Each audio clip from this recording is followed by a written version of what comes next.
Bien, el señor Hernández ya lo conocéis todos, además también es CEO de Tecnotramit y es doctor en Psicología Económica. Y bien, yo sé, Vicens, que ahora esta es una de las sesiones más tradicionales, ¿verdad? Me han contado. Ha sido la primera, este año hemos hecho esta novedad, que espero que ha sido muy enriquecedora, tener aquí a todos los presidentes, el decano también. Y además me han dicho que suele generar mucha expectación o sea que pasaremos apuntes y el año que viene pasamos nota a ver qué va a pasar. Porque pues nos vais a dibujar, ¿verdad?, tú y tus participantes, este panorama macroeconómico y nos van a descubrir estas expectativas efectivamente del sector para el 2023. Supongo que ahora ya estarán preparados porque están haciendo estos cambios de micros y, por tanto, pues ahora ya pueden ir entrando los participantes. Ya están aquí, perfecto. El señor Rafael Arcas, socio responsable de Financial Advisory Real Estate de Cataluña. La señora Judith Monturiol, Lead Economist de CaixaBank Research y doctora en Economía, también por favor, que vaya subiendo aquí. Y el señor Julián Salcedo, presidente del Foro de Economistas Inmobiliarios, doctor en Economía y doctorando en Derecho. Muchas gracias a todos, bienvenidos. Va a ser un placer escucharles. Y ya sabes, Vicens, aquí tienes la chuleta, 34 minutos, vale, perfecto. 37, 36, 35. Muchas gracias. Bueno, bon dia a tothom de nou. Vamos a la parte que siempre la hacíamos a primera hora de la mañana, que es la más pesada, porque es la que hablamos de datos económicos, pero sí que es verdad que es la más necesaria y más en el momento actual. No os digo nada raro si vamos a hablar de inflación, si vamos a hablar de evolución de tipos de interés, si vamos a hablar de si va a haber crecimiento económico, si no. Pero, como siempre digo, y antes he mencionado, al final la economía no deja de ser un poco el campo de batalla donde todos los sectores industriales nos tenemos que pelear. Y en el caso del sector inmobiliario, las casuísticas económicas son muy, muy importantes porque afectan de manera directa. Yo, si queréis, tenemos 33 minutos. Vamos a ir a hacer un análisis más top-down, de arriba abajo. Vamos a empezar por la parte más internacional para ir luego a la parte mucho más local, ¿vale? Por lo tanto, Judith, vamos a empezar por ti. A nadie le escapa, como decía, pues que la situación geopolítica internacional pues ha creado un gran shock desde el punto de vista político, que ha tenido unas graves consecuencias tanto a nivel social como económico. Estamos inmersos en una fuerte convergencia de diferentes aspectos, ¿no?, que están condicionando la situación actual. Y en un mundo tan globalizado como el que vivimos, pues todo se contagia, lo bueno y lo malo, ¿no? Por lo tanto, vosotros, desde CaixaBank Research, ¿cómo veis cuáles son las principales determinantes de la evolución de la economía internacional?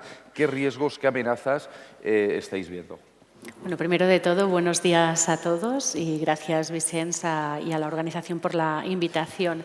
Y es evidente, ¿no?, que estamos en esta situación económica global pues muy compleja, ¿no? Es un escenario económico realmente pues complicado y la clave, no es ninguna sorpresa, pues es la inflación junto con la evolución de los tipos de interés, pues el principal determinante de la evolución económica. Venimos de un shock inflacionista sin precedentes, ¿no? Ya con la salida de la pandemia, las presiones inflacionistas se empezaron a generar con los cuellos de botella y con la guerra en Ucrania, la crisis energética, pues todo esto pues no ha hecho más que componerse, ¿no?, de esta sucesión de shocks inflacionistas que nos han llevado pues a la situación que estamos actualmente, inflaciones muy elevadas. Los últimos datos pues invitan un poco a este optimismo, ¿no?, una pequeña relajación de estas inflaciones, pero realmente pues a nivel global un shock inflacionista, como decía, sin precedentes en las últimas décadas, que ha obligado a los bancos centrales a actuar, ¿no?, a actuar de forma muy contundente, subiendo los tipos de interés,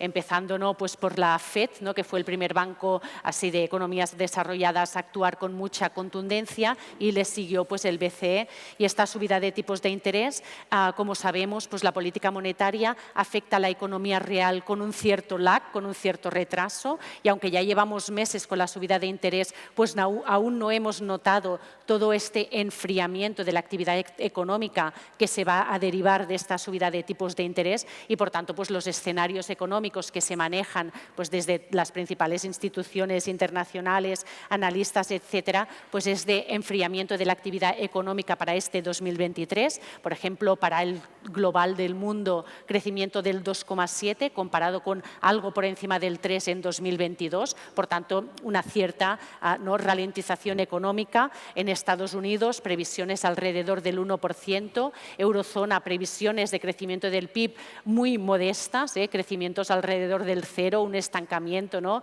0,2, 0,3, pero es cierto que en este escenario, bueno, España primero que destaca algo en positivo, digamos por esta idea de que esta vez, pues en cuanto al shock energético, hemos estado algo más aislados, ¿no? Por todas las políticas que se han tomado a cabo, y el crecimiento de la economía española que nosotros prevemos para este año es del 1%. Con todo, lo que hemos visto con los datos más recientes es que el impacto económico está siendo algo menor del que habíamos estimado. Y de hecho, incluso pues esta misma mañana la IREF ha dado pues la nueva estimación del PIB para este año y la ha subido, ¿no? Al 1,7. Por tanto, es verdad que estamos hablando de un enfriamiento de la actividad económica, pero no estamos hablando de una entrada a una recesión profunda e intensa, sino que hablamos más bien, ¿no?, de un periodo, ¿no?, de estancamiento, de crecimientos modestos, y digamos que de cara a la primavera ya esperaríamos un cierto digamos, repunte de la actividad. Últimamente, ¿no?, pues precios del gas que han bajado mucho, ¿no? Este enero estamos en torno a 60-70 euros megavatio hora comparados con los 130 que teníamos en diciembre. Reservas del gas en Europa en el 83%, por tanto, noticias muy positivas en este sentido. Cuellos de botella que con la apertura de la economía china se espera que vayan a menos, y por tanto hay un conjunto de factores que invitan a pensar que esta reducción de la inflación que ya hemos empezado a ver se irá consolidando a lo largo de este año. Pero con todo, como decía, los bancos centrales están con esta subida de tipos de interés, ¿no?, porque digamos que aunque la inflación se vaya a moderar, está muy por encima del 2%, no será hasta finales del 24 que podamos posiblemente llegar al objetivo, y por tanto necesitamos una política monetaria algo más estricta durante unos meses, y nosotros pensamos, ¿no?, ya para acabar, que la FED pues seguirá subiendo, pero ya llegará al punto terminal este primer trimestre algo por encima del 5%, y el BCE quizá tarde un poco más, ¿no?, o algunos meses más, y lleve los tipos de referencia algo por encima del 3%. ¿Vale? Esta es un poco la previsión que tenemos en estos momentos, y digamos que es una situación muy compleja y con incertidumbre, pero noticias, ¿no?, de degoteo algo positivas en este arranque de año. Un destello positivo también, que el invierno no haya sido tan duro como se preveía, ha tenido mucha afectación, porque recordamos que en verano hablábamos que el invierno, desde el punto de vista económico, también climatológico, iba a ser muy, muy duro, y no ha sido tan duro quizá por las altas temperaturas que han favorecido pues, que Europa no tuviera un consumo tan fuerte de gas, ¿no? Si te parece, para seguir en la línea internacional, ante el incremento de los tipos de interés sincronizados en la mayoría de economías desarrolladas, ¿qué impacto va a tener, cómo veis que va a tener en los mercados inmobiliarios a nivel internacional? Sí, evidentemente, ¿no? Como decíamos, los tipos de interés han subido de forma muy abrupta, aunque de niveles muy, muy bajos, y esto, evidentemente, digamos que la transmisión de la política monetaria a la economía real, de hecho, el principal mecanismo, ¿no?, es a través de este endurecimiento de las condiciones financieras que hace más difícil el acceso al crédito. Y, evidentemente, un sector como el inmobiliario, donde la mayoría de compradores precisan de crédito para acceder a una vivienda en propiedad, pues es uno de los sectores, ¿no?, pues que se ve más afectado de forma más directa por esta subida de tipos de interés. Por tanto, lo que estamos viendo a nivel global es unos mercados inmobiliarios que en muchos casos se habían recalentado con la salida de la pandemia, con esta, digamos, abundancia de liquidez, condiciones financieras muy acomodaticias, estímulos fiscales, ¿no?, para amortiguar el impacto de la COVID, etcétera, cambio de preferencias de los compradores, y hemos visto muchos mercados inmobiliarios a nivel global global que se habían recalentado, con crecimientos de precios muy, muy fuertes y con un gran endeudamiento de las familias, ¿no?, que acompañaban a esta, digamos, burbuja o creaciones de burbujas o recalentamientos en los mercados. Y en estos mercados, donde señalaría, por ejemplo, Canadá, Nueva Zelanda, Australia, en Europa, pues quizá más Suecia, Países Bajos, son países donde cuando miramos, ¿no?, todos los indicadores que te llevan a pensar, pues aquí hay un cierto problema, un cierto desequilibrio, pues son los países que salen todos en muy rojo, ¿no? Y en estos países, claro, a la que se han subido los tipos de interés ya se han dado la vuelta, ¿no?, y hay un cambio de tendencia muy claro, caídas de compraventas ya muy importantes y de precios pues ya en algunos bastante más abultadas. Y aquí, bueno, que igual podemos hablar un poco más en detalle luego más de España, pero señalar, ¿no?, que el caso de España, cuando lo analizamos con estos mismos indicadores, pues ninguno de ellos o muy pocos nos salen en zona de preocupación y, por tanto, es este mensaje positivo de decir, bueno, en muchos mercados inmobiliarios avanzados vemos un gran enfriamiento y una corrección en algunos ya importante, pero esto no nos lleva a pensar que en España, al menos por esta situación de un mercado inmobiliario más equilibrado, ¿no?, pues no pensamos que vaya a sufrir esta corrección brusca. Luego hablamos de previsiones, no es que tengamos unas previsiones de crecimientos y tal, pero son bastante, digamos, positivas en relación a lo que vemos en otros países. Muchas gracias, Judith. Bien, si os parece, vamos a adentrarnos un poquito más en lo que es la economía española y para ello voy a preguntar a Julián. Julián, escuchando un poco a la ministra de Asuntos Económicos y Transformación Digital, su visión de cómo ha cerrado el año 2022 la economía española y las perspectivas del 2023, su visión es muy, muy optimista. Lógicamente está en el Gobierno, tienen que transmitir este mensaje, pero ¿cuál es tu opinión al respecto? Bueno, en primer lugar, muchas gracias por la invitación. Buenos días, buen día a tothom. Y paso a contestar tu pregunta. Bueno, pues la verdad es que efectivamente yo creo que los responsables económicos de cualquier gobierno tienen una cierta obligación de no alarmarnos, no alarmar a la población en general, a las empresas, a los inversores que vienen de fuera y, por tanto, hay que entender que, digamos, este optimismo que manifiesta no sé si la vicepresidenta de Asuntos Económicos, el Gobierno en general, pues bienvenido sea. Pero también hay que intentar ser un poco más realista, ¿verdad? Quiero decir, todas esas previsiones, tanto de cierre del ejercicio 2022, del año 2022, como las previsiones proyectadas en los presupuestos generales del Estado para 2023, pues efectivamente son bastante optimistas y yo creo que a mí me dejan un sabor agridulce, porque todo lo que dice es correcto. Efectivamente, nuestro PIB, que cerrará, según ellos mismos han manifestado, en torno al 5% en 2022, pues efectivamente va a ser uno de los porcentajes de crecimiento de la economía más grandes de toda la eurozona, ¿no?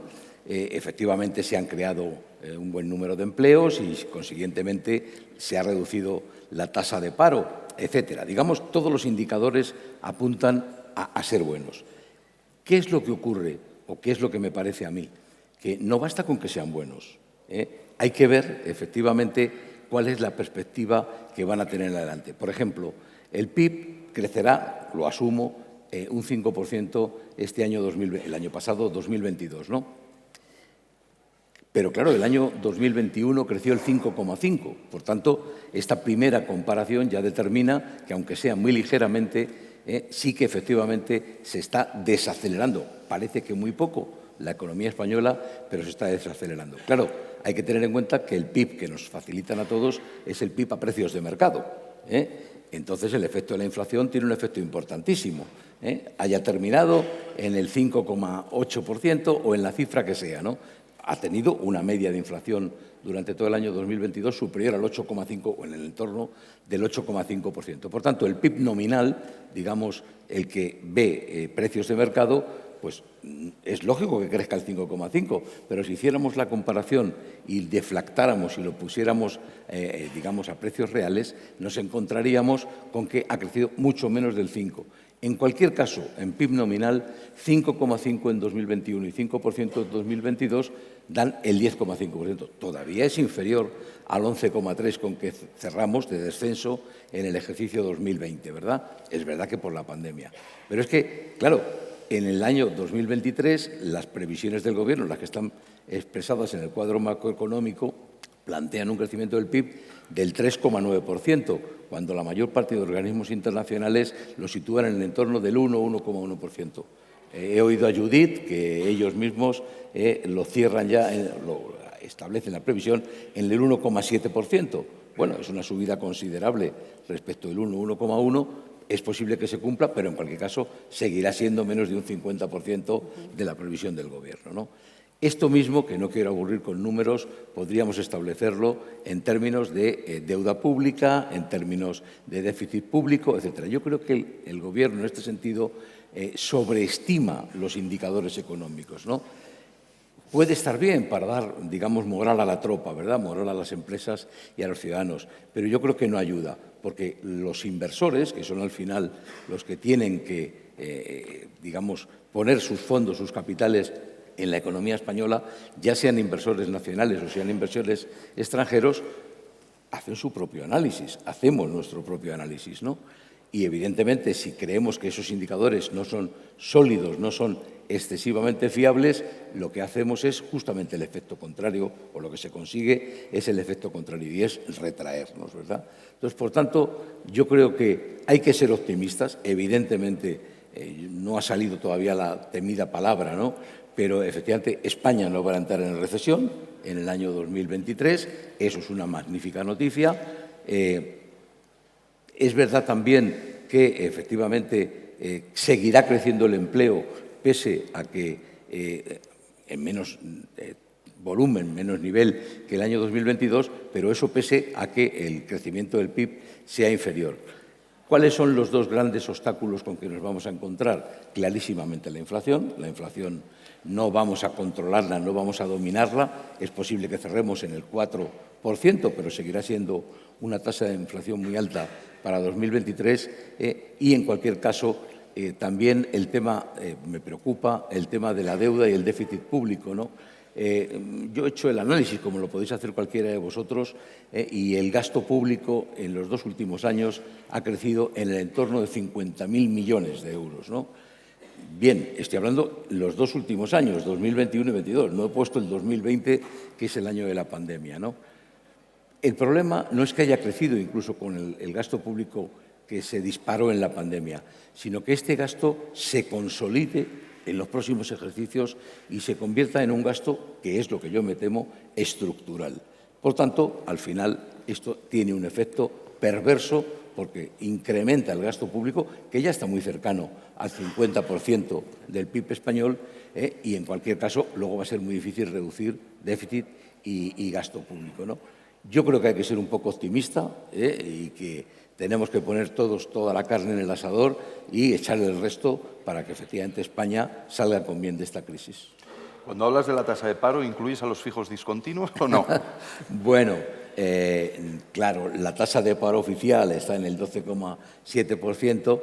Si le sumáramos ese efecto de los fijos discontinuos, subiría por encima del 13 y pico por ciento. Hoy mismo se publica una estimación de UBS, que es uno de los analistas de inversión y de mercados más importantes del mundo y en concreto de Europa, y establece que, depurado el efecto de los fijos discontinuos, la tasa de paro española se situaría muy cercana al 15%, ¿no?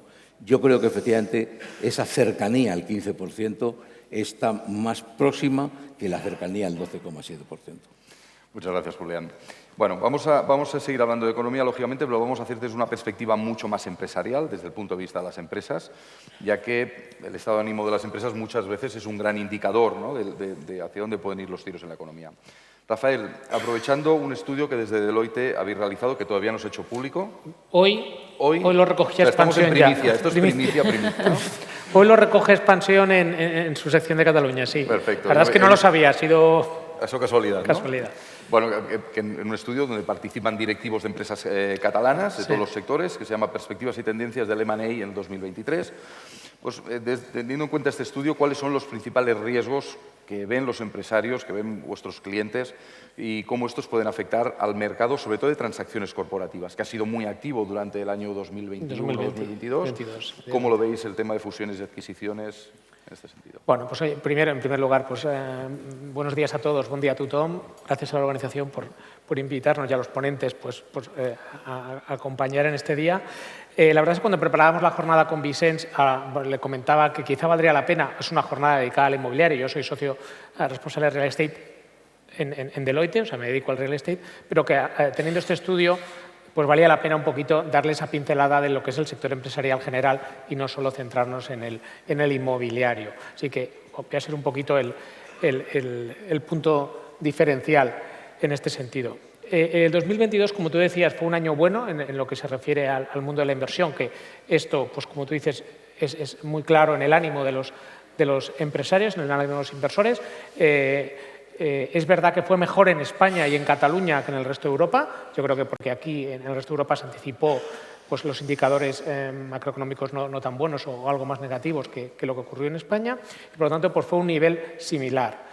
El sentimiento empresarial de los directivos de cara al 2023 pues, es un poco contradictorio y va en línea con lo que ha comentado Judith, con lo que ha comentado Julián, con lo que estamos viendo. Es decir, por un lado, pues los nubarrones macroeconómicos y la situación económica está ahí y se ven esos problemas. Por otro lado, estamos viendo que la realidad es que se están mejorando las expectativas y todos sabemos que en economía pues, todo son expectativas al final y las expectativas de los players afectan mucho a cómo luego esta evoluciona, ¿no? Entonces, pues es un entendimiento de decir, oye, pues sí, parece que vienen curvas, pero es verdad que estas curvas parece que no van a ser ni tan pronunciadas ni que van a llegar tan inmediato cuando hablábamos pues, de que tenía que venir después del verano, no llegó, ha sido una buena Navidad y ha sido un buen año empresarial por lo que se avecinaba. Por lo tanto, pues es un sentimiento contradictorio que lo que entendemos que va a ocurrir y es su sentimiento a lo que nos comentan es creemos que el 2023 va a ser un año no tan bueno como el 2022, donde se va a parar un poquito el mercado de las operaciones corporativas, sobre todo en el primer semestre, porque va a haber pues, un momento de ralentización, de esperar a ver qué ocurre, de esperar a ver cómo impacta el primer trimestre en los resultados empresariales, para a partir de ahí empezar a moverse. Porque es verdad que habrá oportunidades y que esas oportunidades pues hay tanto empresarios como inversores que creen que va a ser un buen momento para entrar en aquellas tipo de compañías o en aquellos sectores donde hasta la fecha, por diferentes motivos, era más difícil. ¿Cuáles son los riesgos que están viendo? Pues son los riesgos que vemos todos. A nivel macroeconómico, evidentemente, pues que esta inflación, que parece que en España está cediendo, que se está comportando mucho mejor que en el resto de Europa, pues que se mantuviera y que, por lo tanto, pues se generara de forma estructural, afectando a los costes salariales y a los costes de producción y, por lo tanto, pues a los márgenes empresariales. Ese es un riesgo claro, que además luego tenga la segunda derivada en el aumento del coste del dinero y, por lo tanto, en el coste en el acceso a la financiación. Y a nivel más de las transacciones, los riesgos que ven es, pues, en primer lugar, el mantenimiento de la incertidumbre, porque al final, cuando sabes dónde estás, es cuando empieza a haber operaciones. Empezamos la crisis del 2008 y cuando más abajo parecía que estábamos, entre 2008 y 2009, 2010, fue cuando se empezaron a hacer las primeras transacciones en el sentido del mundo inmobiliario y fue cuando todo empezó a remontar, pero hasta que no estás allí no sabes dónde estás. Las diferencias de valoración, que esto sí que es un momento que ocurre siempre en las incertidumbres y que luego podemos hablar en cómo nos afecta pues, al mercado inmobiliario también, ¿no? Cuando no sabes exactamente dónde está el valor de las cosas, pues porque te afectan a tus análisis las variables macroeconómicas, esto hace que el comprador todavía entienda que los valores son los previos a la situación y que el comprador esté esperando ese ajuste para poder comprar en lo que entiende que es el nuevo plan de negocio de esa compañía. La falta de financiación para cerrar estas operaciones, que evidentemente va a ser más cara y seguramente va a haber cierta restricción a la financiación cuando no se vean claras las operaciones. Y luego, pues una cosa curiosa que será la falta de targets, la falta de compañías a las cuales analizar o de negocios los cuales analizar, pues porque seguramente también ese vendedor compañía que está pensando en hacer una operación corporativa de venta de un negocio, de una compañía, de una parte, pues se espere a ver cómo evoluciona, pues para que no afecte en el precio, ¿no? Y esa falta de hectáreas también puede ser que afecte al mercado. Se espera, pues, un mercado activo, sobre todo en la segunda parte del año, no un mercado que esté parado, y se espera sobre todo pues, un mercado muy interesante donde se vean oportunidades y donde realmente los fondos, los players que estén atentos puedan realizar aquellas operaciones que en estos años de gran expectativa pues no se pueden realizar. Muchas gracias, Rafael. Vamos, yo, Julián, me quedo con una duda. Se han aprobado una serie de medidas para intentar paliar los efectos de la inflación, sobre todo en aquellos colectivos más desfavorecidos. ¿Cómo analizarías esas medidas que ha tomado el Gobierno? Bueno, claramente es un intento loable porque efectivamente las familias más vulnerables, y cuando hablamos de vulnerables, pues igual estamos hablando del 30 o el 40% de la población española, no es cualquier cosa, efectivamente necesitan algún tipo de ayudas. Estas ayudas ya se vienen produciendo, las viene concediendo el Gobierno desde la pandemia, ¿no? Desde la moratoria en las hipotecas, desde la prórroga de los contratos de alquiler o, como ya han dicho en la mesa anterior, con efectos como la limitación de los alquileres, prórroga de los alquileres, etcétera. Pero en concreto las dos medidas estrella, por decirlo de alguna manera, que ha aprobado el Gobierno, positivas me refiero, han sido una, el cheque para contribuir a paliar la inflación en los alimentos de 200 euros, manifiestamente insuficiente. Son 17 euros por unidad familiar, porque ni tan siquiera es por persona. Si en una unidad conviven dos personas, serían 17 euros, 16,66 para ser más exactos, para los dos. Creo además que cuenta con una serie de, llamémoslo, defectos al ponerle en marcha, porque no ha tenido en cuenta esas posibilidades de que dos personas que convivan pero que no formen oficialmente una unidad familiar podrían percibir 400 y no 200. Pero en cualquier caso, tanto si son 200 como si fueran 400, 17 euros es una cantidad insuficiente. La rebaja del IVA, bien, es otra medida adecuada, pero si se hacen los cálculos, y yo los he hecho, el impacto que tiene la bajada de estos artículos del 4 al 0 y los artículos del 10 al 5 podrá discutirse el ajuste, pero para mí han salido 12 euros mensuales, ¿no? Si sumamos 17 y 12 son 30 euros mensuales, ¿no? Entonces, bueno, si alguien piensa que con 30 euros mensuales podemos solucionar este problema de las familias vulnerables, es verdad que hay algún otro efecto positivo, como la subida del 8,5% a las pensiones, y no hay que olvidar que hay 10 millones aproximadamente, números redondos, de pensionistas españoles, y esta subida del 8,5% les habrá ayudado, ¿no? En la parte negativa, pues tenemos la eliminación de la bonificación de los 20 céntimos al combustible, y si los que movemos el coche hacemos el cálculo, pues seguramente esa eliminación de la subvención de 20 céntimos supera los 30 euros al mes que percibirían el que lo perciba por otra vía, ¿no? Insisto, es un esfuerzo muy loable, pero yo creo que es insuficiente, ¿no? Luego hay otras medidas que me gustaría comentar muy brevemente porque son de ayer, ¿no? Y es que el socio de Gobierno plantea la creación de una nueva ayuda a esas familias vulnerables que hayan ingresado 2.100 euros o menos en los 3 meses anteriores a la solicitud, supuestamente, que se aprobara, que consisten en una subvención de una ayuda de 700 euros a título individual para una persona o de 1.400 para una familia, porque dicen que el ingreso mínimo vital no ha funcionado y no ha llegado a toda la población que se esperaba. Bueno, pues hasta ahí tampoco hay una gran diferencia, porque el ingreso mínimo vital son 565 euros para una persona, hasta 700, pues son 130 euros, bienvenidos sean, y el otro de 1.265 a 1.400. Es decir, lo que plantean en el fondo en cuanto a cantidades no es muy significativo. Amigo, pero ¿dónde está la sorpresa? La sorpresa es que se beneficiarían, recibirían este tipo de ayuda todos los mayores de 18 años, incluso aquellos que estuvieran trabajando, y, por tanto, sería una prestación que sería complementaria a las rentas del trabajo. Bueno, no podemos pensar, acabo de decir hace un momentito en mi anterior intervención, que el gasto público español se ha convertido en estructural y está disparado, ¿no? Hay que corregirlo, hay que frenarlo de alguna manera. Claro, si todas las medidas apuntan a que son más ayudas, más gasto público, no lo pararemos nunca. Además, este tipo de ayudas hay que pensar que tampoco tienen o no están pensadas con carácter coyuntural para solucionar un problema puntual, sino que se consolidarían en el tiempo y sería casi imposible retirarlas, aunque la situación económica mejorase, ¿no? Por tanto, yo creo que efectivamente las ayudas son insuficientes, pero ojito, tan malo es no llegar como pasarse. Vamos a entrar ya de lleno en nuestro sector, el sector inmobiliario, y aunque Judith antes ya nos ha adelantado un poquito cuál es la situación del real estate a nivel internacional, vamos a centrarnos más en lo que nos afecta, que es en el mercado español. Judith, recientemente desde CaixaBank Research habéis lanzado un informe sobre la situación del mercado inmobiliario, un informe muy clarividente que lo recomiendo. Es casi tan bueno como los que hacemos nosotros desde la asociación, ¿vale? Está muy bien ese informe. ¿Cuáles son las previsiones? Antes has empezado a mencionar un poco la situación del inmobiliario en España que tenéis para el sector inmobiliario español para este año.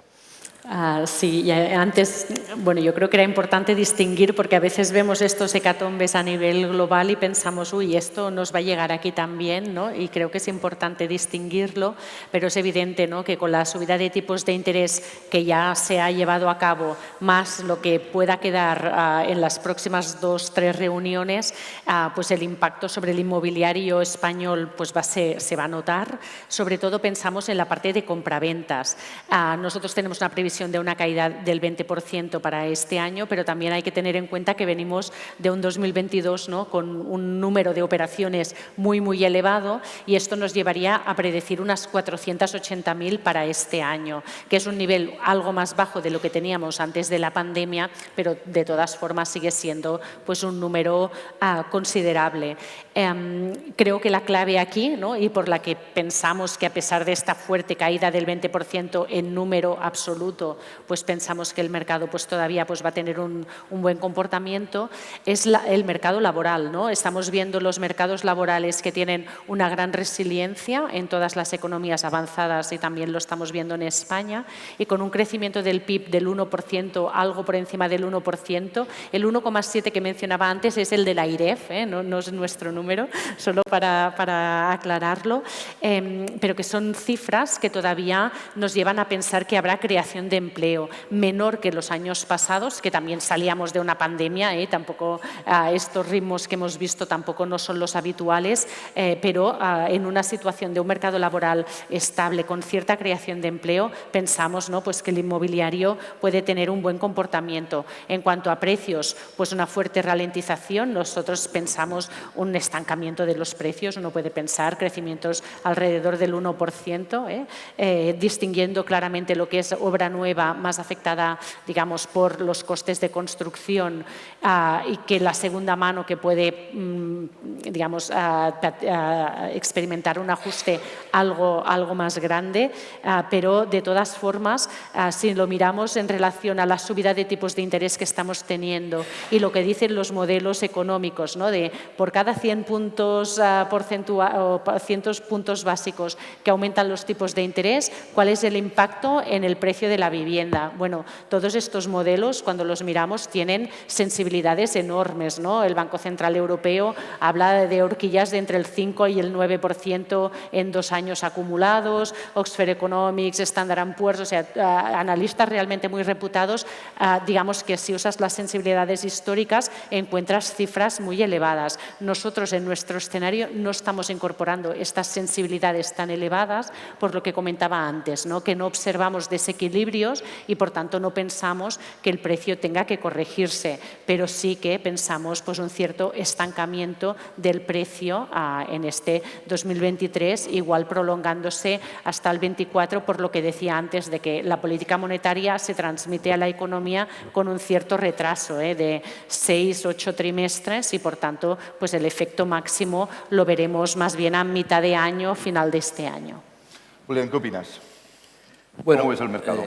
Pues lo primero que yo creo que tenemos que reconocer es que la vivienda, el acceso a la vivienda se ha constituye actualmente uno de los problemas más graves, diría yo, para la población española. Es difícil, no solo ya en lo que se dice habitualmente, el acceso a la primera vivienda, el acceso de los jóvenes, no, es difícil para todo el mundo. Era difícil, lo ha sido siempre, tradicionalmente, para el acceso a la vivienda en propiedad, pero es que hemos visto que el acceso a la vivienda en alquiler se ha puesto no solamente igual de difícil, sino probablemente más difícil todavía. Y, desgraciadamente, tengo que decir que creo que esta tendencia irá en aumento para 2023 y en adelante, pese a esas medidas que previsiblemente se están adoptando, ¿no? Ayer también había otra noticia algo preocupante y era que los socios de Gobierno están negociando con el partido principal, con el Partido Socialista, la ley de vivienda para conseguir algo que ya se ha hecho en la primera mesa, rebajar el número de viviendas de gran tenedor, ese concepto de gran tenedor desafortunado, por cierto, en la utilización, pero bueno, gran tenedor con 10 viviendas y bajarlo a un rango entre 5 y 7. Hoy también se anuncia que la Comunidad de Baleares va a presentar en el Parlamento Balear una nueva ley de vivienda, una modificación a la ley de vivienda en la que directamente rebajan el nivel de gran tenedor a 5 viviendas, ¿no? A propietarios de 5 viviendas. Claro, la noticia también dice que, pese a que esto lleva en vigor su ley de vivienda que permite la expropiación temporal de uso de las viviendas, lleva vigente más de 3 años, desde entonces solamente se han expropiado, es un término jurídico, ¿no? Se han expropiado únicamente 65 viviendas, pero realmente las que se han llevado a efecto son 16 y solo se han adjudicado 3. Está claro que si esa era una medida estrella, el fracaso es terrible, ¿no?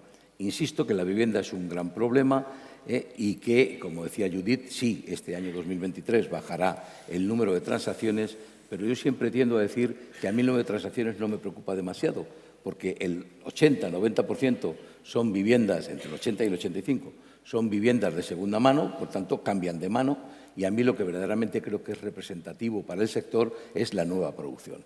La nueva producción ha caído en 2022 respecto de 2021, ligeramente, pero ha caído y va a volver a caer en 2023 respecto de 2022. Por tanto, esa actividad se va a ver reducida. Luego, hay una parte buena, la parte buena de que la inflación sea muy alta, el acceso a la financiación sea más difícil, y es que las grandes promotoras están dando pasos decisivos hacia la vivienda en alquiler, a convertirse en patrimonialistas. Ya no solo producir vivienda build to rent para vendérsela a un fondo o a un inversor, sino para quedársela a ellos mismos como patrimonialistas. Se estima que podrá llegar a alcanzar en estas grandes promotoras el 15% a final de 2023 sería patrimonio y el 85% restante promoción, ¿no? Hay que ir en ese camino de la vivienda asequible o a precios asequibles y en alquiler. La política del Gobierno, no de este plan de vivienda, sino del anterior plan de vivienda, por tanto llevamos 6 años o más declarándose así expresamente y todas las ayudas van dirigidas a la vivienda en alquiler y, sin embargo, no termina de remontar. Es verdad que hemos pasado hasta casi un 20% de parque de viviendas ocupadas en alquiler, pero es insuficiente. Y, por último, para terminar, no quisiera dejar de decir algo que siempre dice el director general, y yo no me he fijado que lo haya dicho hoy. La rehabilitación es clave en nuestro país. Efectivamente, no se trata, que también, de construir más vivienda nueva, sino de rehabilitar un parque de viviendas envejecido, en donde casi el 50% en las grandes ciudades como Madrid o Barcelona del parque de vivienda tiene una antigüedad superior a 40 años. El Ministerio hizo unas estimaciones quizá demasiado optimistas de rehabilitar unas 300.000 viviendas año, cuando actualmente se están rehabilitando unas 30.000, que es un 10% del total. Bueno, 30.000 son pocas y 300.000 serán demasiadas, pero entre ambas cifras hay una posición intermedia que hay que acometer. Y ahí sí que las administraciones públicas, todas, básicamente más que el Ministerio, que como contribuye es con ayudas, los fondos Next Generation también contemplan cantidades muy importantes, son las administraciones públicas de las comunidades autónomas y los entes locales los que tienen que propiciarlo. Yo creo que hay que apostar por la rehabilitación. Muy bien. Muchas gracias. Aunque estamos fuera de tiempo, queda una pregunta que sí que me interesa mucho, porque no podemos obviar que aunque el mercado residencial copa casi siempre pues, el interés de los medios y, por no decirlo, de la actividad de los agentes de la propiedad inmobiliaria, existen otros mercados cuya situación y evolución dependen de la situación macro. Rafael, ligado a esto que estaba comentando y bajo la coyuntura o el panorama que hemos ido exponiendo, ¿qué se puede esperar de este año, del 2023, en el mercado de inversión inmobiliaria, el no residencial? Sí, ¿no? Comercial, real estate. Exacto, ¿no? Todo lo llegado a la actividad empresarial, oficinas, logística, hotelero, etcétera. Bueno, muy brevemente porque estamos fuera de tiempo. Ya se ha comentado, el año 2022 pues, fue un año muy bueno para el sector inmobiliario en todos los sentidos, tanto en lo que es vivienda como lo que también es el commercial real estate. Fue un año de récord, por encima de los 15.000 millones, si bien en el último trimestre del ejercicio se vio ya cierta ralentización de la actividad. Es verdad que esa ralentización venía por dos efectos. Uno, porque muchísimos fondos, muchísimos inversores ya habían cumplido su volumen de inversión para el ejercicio y, por lo tanto, pues, bueno, ya no tenían ese hambre para las últimas operaciones del año. Y, por otro lado, efectivamente, por cierta incertidumbre al respecto de variables macroeconómicas que afectan claramente a los que son muy sensibles el mercado inmobiliario, ¿no? Y una de las más, sabemos que nosotros somos un mercado, un tipo de activo pues, muy sensible a la evolución de los tipos de interés, porque al final somos muy intensivos en deuda y, por lo tanto, pues, evidentemente, el aumento del coste del dinero afectaba a las transacciones y a las rentabilidades exigidas.